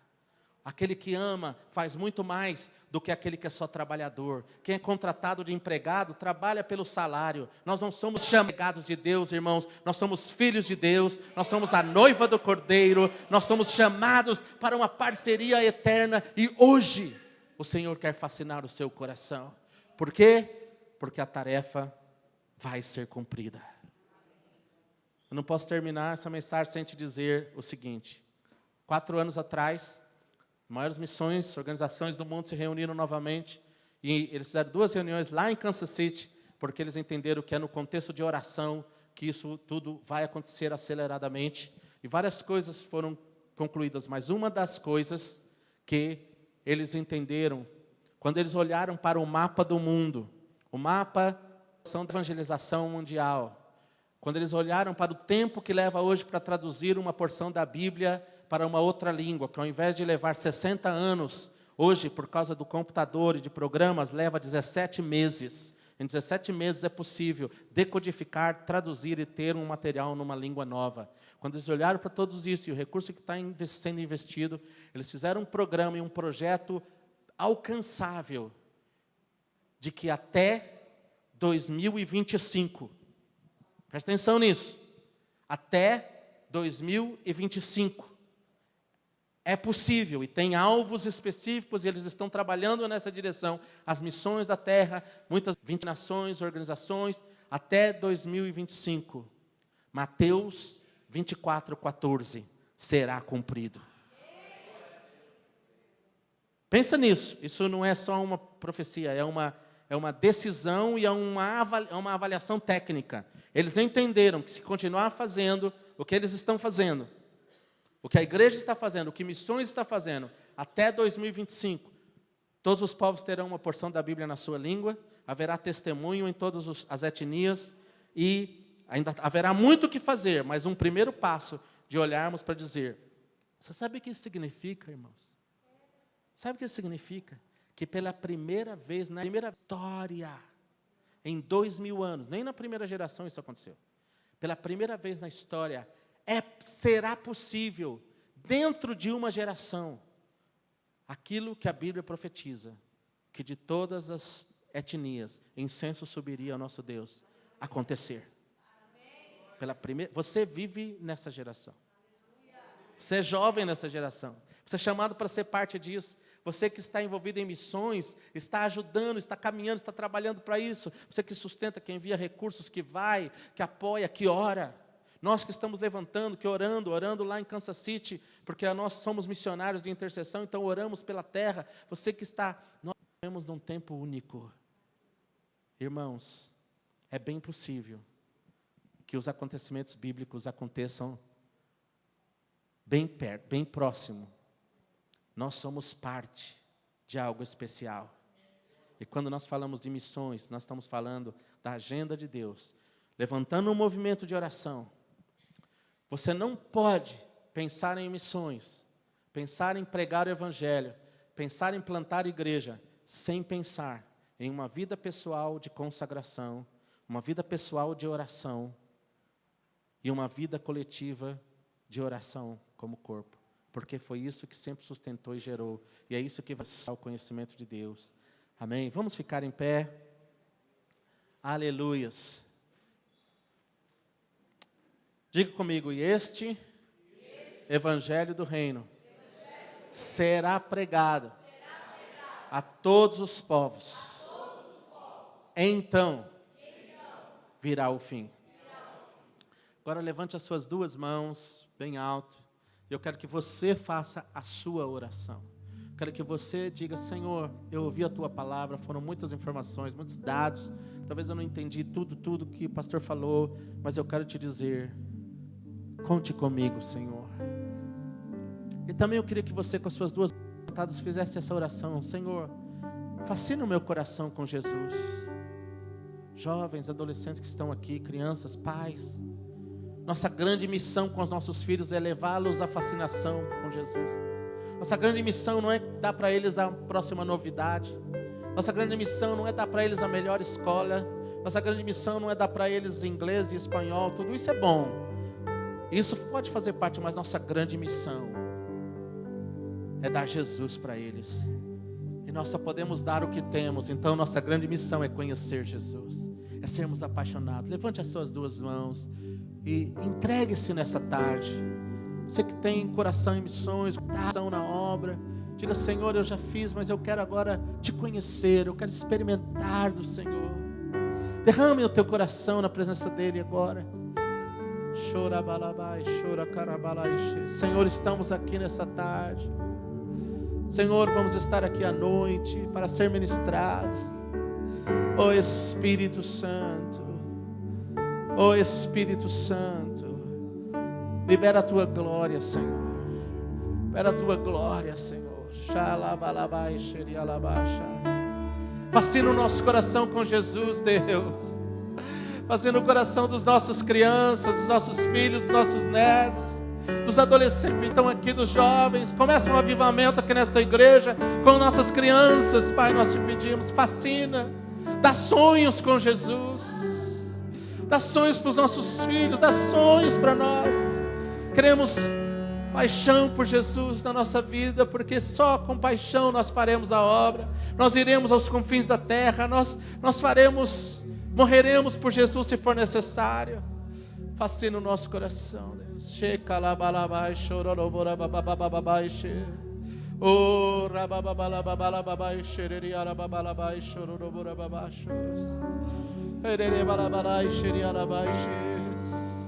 Se você é mãe ou se você é seu pai, eu queria que você não orasse por você agora. Ore pela sua próxima geração, ore pelo seu filho, pela sua filha.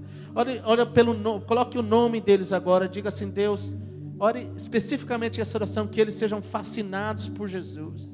Peça que o Senhor mostre-se para eles em sonho, em visões. Deus está mostrando isso até para crianças de 2, 3 anos. A experiência sendo relatadas na terra. Peça que Ele visite o seu filho, a sua filha, o seu neto, a sua neta. Traga o nome de todos eles agora. Senhor, fascina o coração da Rebeca e do Rafael, Senhor. Novamente, fascina mais uma vez, Deus. Aonde eles estão agora, Pai, dá sonho, impacta, visita. O Senhor já os visitou tantas vezes. Oh, visita, Senhor, com algo que vem sobrenatural, com um espírito de intercessão, com um mover sobrenatural. Fascina, fascina, fascina o coração dessa próxima geração, Deus.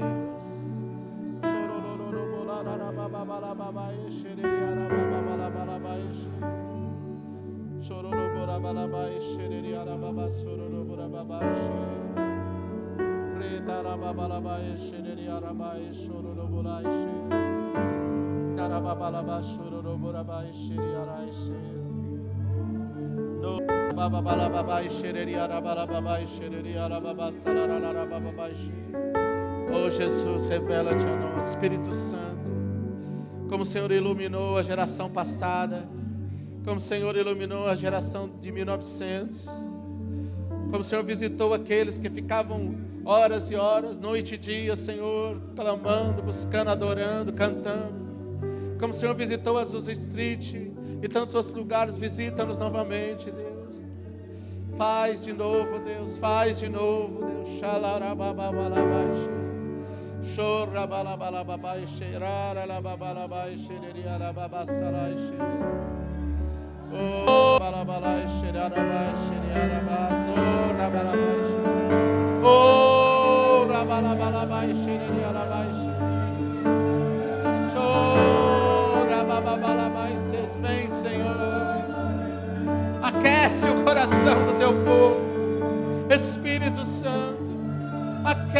nosso coração nesta noite. Queremos ver Jesus.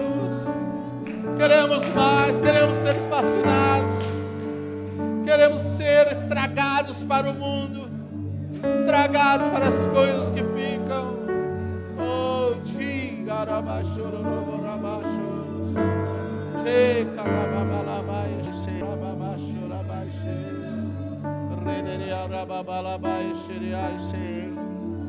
aleluia, Jesus. Aleluia, Jesus. Amém, Senhor.